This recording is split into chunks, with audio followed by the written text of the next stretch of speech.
Pemirsa, kita akan masuki kabar nang penambayan. Perkembangan terbaru wabah COVID-19 di Kalimantan Selatan menunjukkan hasil yang signifikan oleh tim medis. Dilaporkan pada kemarin Sabtu 25 April 2020, 4 pasien positif virus corona dinyatakan sembuh setelah menjalani serangkaian tes PCR di lab BTKLPP Banjarbaru.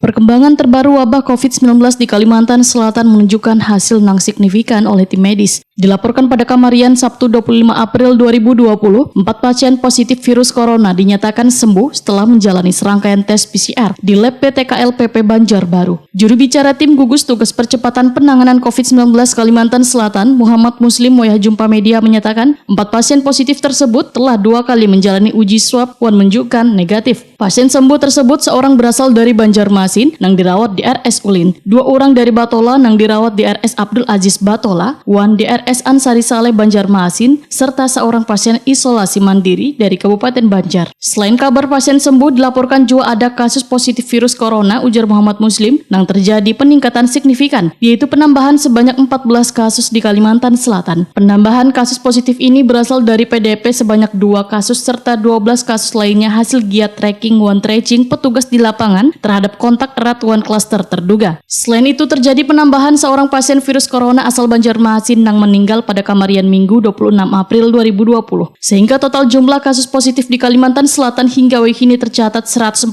kasus, sebanyak 123 kasus sedang dirawat, 8 kasus telah meninggal dan 15 kasus sembuh. Menurut Muhammad Muslim, dari 123 kasus pasien yang dirawat, 85 orang diantaranya menjalani karantina khusus dan isolasi mandiri. Sementara itu, jumlah orang dalam pemantauan di Kalimantan Selatan mengalami penurunan dari sebelumnya 1.477 kasus menjadi 1.299 kasus. Kami informasikan saat ini pada periode sore orang dalam pemantauan ada berkurang 178. Pada sore ini tercatat 1.299. Kemudian pasien dalam pengawasan ada penambahan menjadi 13. Kemudian yang terkonfirmasi positif ada 146 kasus, 123 kasus diantaranya dalam perawatan atau dalam isolasi mandiri maupun karantina khusus. Kemudian sembuh ada 15 dan meninggal terlaporkan saat ini menjadi 8.